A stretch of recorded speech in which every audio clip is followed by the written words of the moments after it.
अभिने भावनाला नको नको ते बोल लावले. तिच्या चारित्र्यावर शिंतोडे उडवले. तिची त्याने पैशात किंमत केली होती, पण भावनाने ते सर्वच धुडकावून लावलं. तिला अभिकडून ही अपेक्षा कधीच नव्हती.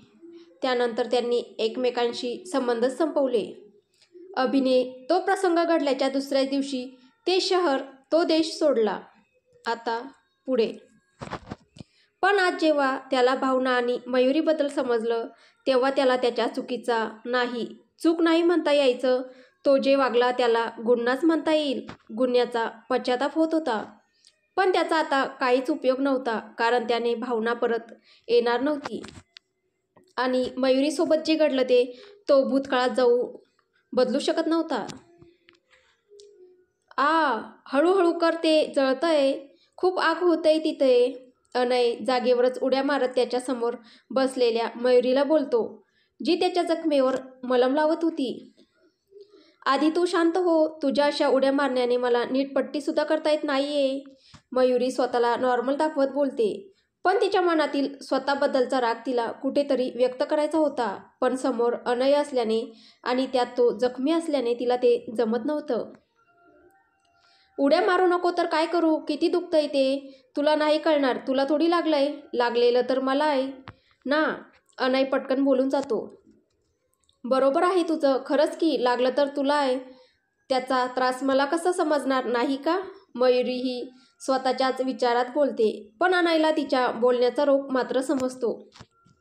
ए वेडे, काहीही विचार नको करूस. मला तसं काहीच नव्हतं म्हणायचं. समजलं तुला? अनय तिला समजावण्याचा प्रयत्न करत बोलतो. मी कसलाच विचार करत नाहीये अनय. बस मला जे वाटलं तेच म्हणाले. झालं. मयुरी त्याच्या नजरेत पाहत बोलते. तिला त्यात फक्त तिच्याबद्दलचं प्रेम दिसत होतं. पण सध्या ती ते समजून घेण्याच्या मनस्थितीत नव्हती. काय झालं? अनय न समजून तिला विचारतो. पट्टी करून झालं आहे. आणि पुन्हा एकदा खरंच सॉरी. ती इतकंच त्याच्या नजरेला नजर देत बोलते आणि त्याचं काहीच न ऐकता रूम बाहेर निघून जाते.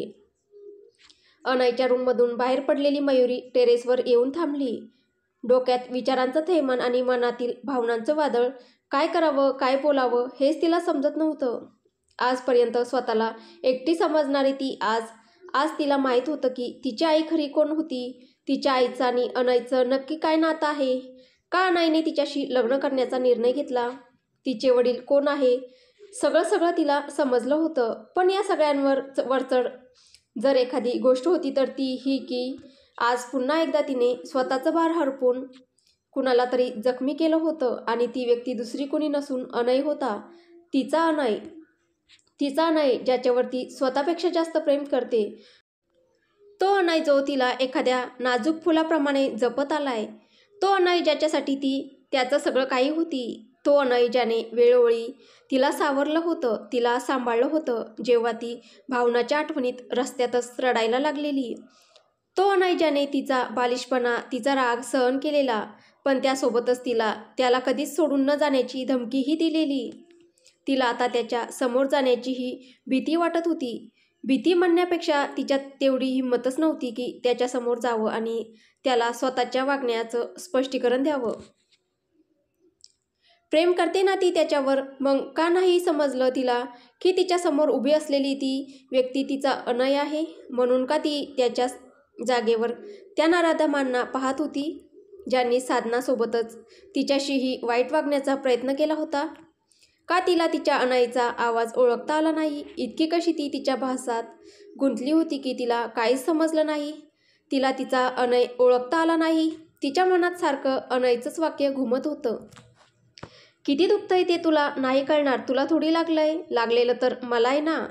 आता या क्षणी जी जखम तिने तिच्या अनयला दिली होती त्याची तिच्या मनाला जाणवणारी वेदना खरंच कोणालाच समजली नसती. तिला रडू येत होतं, पण ते करण्याची सुद्धा तिला भीती वाटत होती. इकडे मयुरीच्या अचानक असं काहीच न बोलता रूममधून निघून जाण्याने अनय थोडा वेळ गोंधळला. पण तिच्या मनाची अवस्था पाहता आणि आज जे काही सत्य तिच्यासमोर आले होते, तिला तिचा वेळ देणं त्याला गरजेचं वाटलं. पण तरीही न राहून ती नक्की कुठे आणि काय करते हे पाहण्यासाठी म्हणून त्याने त्याच्या फोनवर पूर्ण मेन्शनचे CCTV ऑन केले. सगळीकडे शोधल्यावर त्याला ती टेरेसवर सापडली. तिच्या चेहऱ्यावरचे क्षणाक्षणाला बदलणारे भाव त्याला स्पष्ट दिसत होतं. तिच्या मनात चाललेली विचारांची, भावनांची चढाओढ तिच्या चेहऱ्यावर स्पष्ट दिसून येत होती. त्याला समजत होतं की ती डिस्टर्ब आहे आणि आताची सिच्युएशन पाहता ते साहजिकच होतं. पण तिचे डोळे, त्यात त्याला एक अपराधीपणाची लकीर दिसत होती, जी क्षणाक्षणाला मोठी होत होती. मयुरीच्या मनात अपराधीपणाची भावना का येते? मी तर तिला असं काही सांगितलं नव्हतं ज्याने ती स्वतःला अपराधी समजेल. मग का ती स्वतःला त्रास करून घेते? न राहून त्याने फोन तिथेच बेडवर ठेवला आणि रूमच्या बाहेर निघून गेला.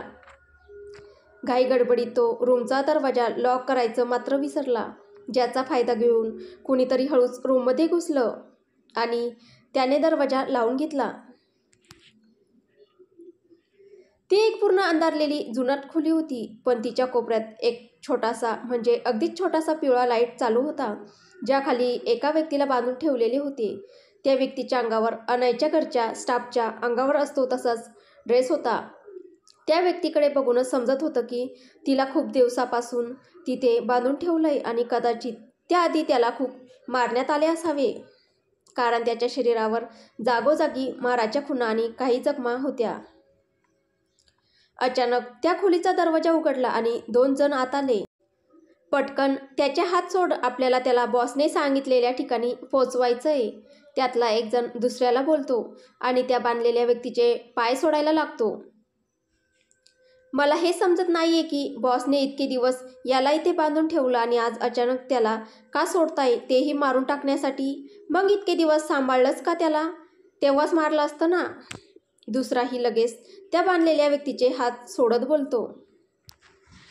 या डोक्याच्या गोष्टी आहेत, तुला नाही समजणार. पहिला पायाच्या दोऱ्या सोडून होतात तसं उभा राहत बोलतो तर असं आहे जणू तुला खूप काही समजतं. दुसरा जरासं चिडत बोलतो. समजतं म्हणून तर म्हणालो ना. पहिलाही स्वतःची छाती फुगवत बोलतो. सांग पाहू, दुसरा त्याला म्हणतो.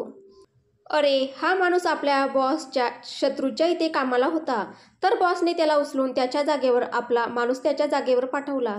ते तर मलाही माहीत आहे, पहिला सांगतच असतो की दुसरा खांदे उडवत बोलतो. ऐक तर आपल्या त्या माणसाने बॉसचं एक खूप महत्त्वाचं काम केलंय. मग आता तो माणूस परत येणार आहे इथे, तर त्याच्या जागेवर हा जर परत गेला तर तो सगळं सांगेल ना त्यांना. म्हणून मग आता याला ॲक्सिडेंटमध्ये मारून टाकायचं, म्हणजे ना रहेगा बास ना बजेगी बासुरी. हाच मेला तर त्यांना काय समजणार आहे की त्यांच्या घरी काम करणारा आणि हा दोघे वेगळे आहेत ते. कळलं का? पहिला पुन्हा एकदा बोलतो. आणि आपला तो माणूस बॉसच्या शत्रूच्या घरी बॉसचं कोणतं काम करायला गेलेला? दुसरा विचारतो, पण ते विचारताना त्याच्या चेहऱ्यावर संमिश्र भाव होते, जे त्या पहिल्याला अंधारामुळे दिसले नाही. अगदी नेमकं नाही सांगता येणार, पण असं ऐकलंय की त्या बॉसच्या शत्रूची बायको आहे ना, ती आधी वेडी होती म्हणे, म्हणजे तिला सायकियाट्रिस्टकडे जावं लागायचं. तर बॉसने असं काहीतरी केलंय ज्याने ती पुन्हा एकदा वेडी होईल, कारण बॉसच्या शत्रूचा सगळ्यात जास्त जीव त्याच्या बायकोत आहे असं बॉसला वाटतं. पहिला पुन्हा एकदा स्वतःच्या फुशारकीत बोलतो. मानलं बुवा तुला, तर खरंच सगळं माहीत असतं. बरं चल, आपल्याला याला घेऊन जावं लागेल, नाहीतर बॉस आपल्यावरच चिडतील. ते दोघे त्या व्यक्तीला तिथून घेऊन जातात. इकडे अभि घरी आला. तेच रागात. त्याला स्वतःचाच राग येत होता. किती चुका घडल्या होत्या त्याच्याकडून. खरंच त्याच्या अशा वागण्याने साधना त्याला कधीच माफ नाही करणार हेही त्याला कळून चुकले होते. त्याने रागातच कुणाला तरी कॉल केला. पुढच्या 10व्या मिनिटाला तू मला माझ्यासमोर हवा आहेस, एवढंच बोलून तो कॉल कट करतो. थोड्याच वेळात त्याचा खास माणूस जय त्याच्यासमोर येऊन उभा राहिला. बॉस, इतक्या अचानक बोलावून घेतले, काही अर्जंट काम आहे का? हो, आजपासून आपली सगळी माणसं ही मयुरीच्या आसपास असायला हवी आहे. तिच्या शरीरावर एक ओरखडाही नाही येणार याची काळजी घ्यायची तुम्हाला, तेही अनयच्या नजरेत न येता. आणि तू स्वतः 20 वर्षांपूर्वीच्या एका केसची चौकशी कर, सोबतच अजून एका व्यक्तीची आणि तिच्या संबंधित काही गोष्टींचा तपास घे. मला कुणावरही विश्वास नाही, अगदी माझ्या बहिणीवर, वेदावरही नाहीये. जी घटना घडली ती खरी असेल ही, पण त्यामागे नक्की कोण होतं याचा शोध तर घ्यावाच लागेल. तेव्हाच 20 वर्षापूर्वीच्या गुन्हेगारांबद्दल आपल्याला समजेल. अभि काहीतरी विचार करून बोलतो. ठीक आहे बॉस. जय तिथून केसचे डिटेल्स घेऊन निघून गेला. अनय मयुरीच्या काळजीने तिच्या पाठोपाठ टेरेसवर आला, पण त्याला अचानक तिच्यासमोर जाणं योग्य वाटलं नाही. त्याने जरा लांबूनच तिला आवाज दिला, मयुरी.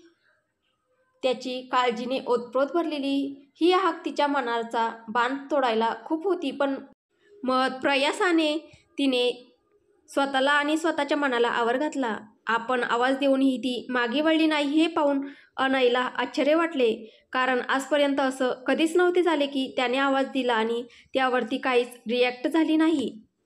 नेहमी ती एकतर रडायची किंवा तिला जे वाटलं ते बोलायची, पण आज तसं काहीच न घडल्याने अनयच्या काळजीत अजूनच भर पडली. मयुरी. त्याने पुन्हा एकदा तिला आवाज दिला. हा बोल ना. यावेळी मात्र तिचा आवाज त्याच्या कानावर पडला, पण अजूनही तिने त्याच्याकडे पाहिले नाही. तू अशी अचानक इकडे का निघून आली रूममधून? ते आपलं म्हणजे सहजच तिथे रूममध्ये जरा घुसमटल्यासारखं होत होतं म्हणून मोकळ्या हवेत आले जरा.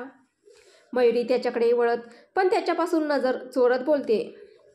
हरकत नाही, चल आता खाली. आधीच खूप रात्र झाली आहे. असा इतका वेळ बाहेर थांबणं चांगलं नाही. एवढंच बोलून मयुरी मान खाली घालून तिथून जायला लागली. थोड्या वेळाने दोघे येऊन रूममध्ये झोपून गेले. झोप तशी दोघांच्याही डोळ्यात नव्हती. अनय एकटक समोर डोळे मिटून झोपण्याचं नाटक करणाऱ्या मयुरीकडे पाहत होता, तर मयुरी अनयची स्वतःवर जाणवणारी नजर तिला बोचत होती, पण तरीही ते सहन करत होती. तरीही त्याच्या नजरेला नजर देण्याची तिची हिंमत मात्र होत नव्हती. अनय मात्र तिच्याकडेच पाहत विचार करत होता की असं नक्की काय झालं ज्यामुळे मयुरीच्या मनात अपराधीपणाची भावना निर्माण झाली. तो दिवसभर आणि आताही तिला सगळं सांगतानाचं सगळं एकामागे एक आठवत होता. त्याचवेळी त्याला आठवलं की मयुरीने जेव्हा त्याला ती फुलदाणी फेकून मारली तो प्रसंग आठवला आणि त्याला त्याच्या प्रश्नाचं उत्तर मिळालं. सकाळी मयुरीला जरा उशिराच जाग आली. तिने तिच्या बाजूला पाहिलं तर अनय तिथे नव्हता. कदाचित तो लवकर उठला असेल असं वाटून तीही उठली आणि फ्रेश होण्यासाठी म्हणून बाथरूममध्ये गेली. पण तेव्हा तिच्या लक्षात आलं की तिच्याजवळ आता घालण्यासाठी ड्रेसच नाहीये. एक ड्रेस होता जो वेदाच्या घरून येताना ती घेऊन आली होती, पण तो तिने काल घातलेला, म्हणजे आता तिच्याकडे घालण्यासाठी काहीच नव्हतं.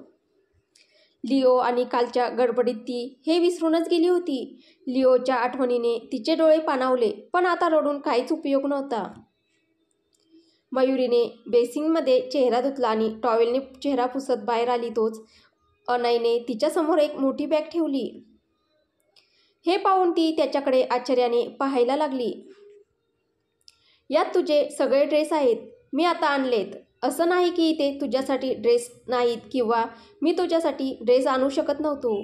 इथल्या वॉर्डरोबमध्ये खूप सारे ड्रेसेस आणि साड्या आहेत, पण मला वाटलं तू यात कम्फर्टेबल नसणार म्हणून तुझे ड्रेस घेऊन आलो. तो तिला स्पष्टीकरण देत बोलतो. तसं ती काहीच न बोलता ती बॅग घेते आणि पुन्हा तिथून निघून जाते.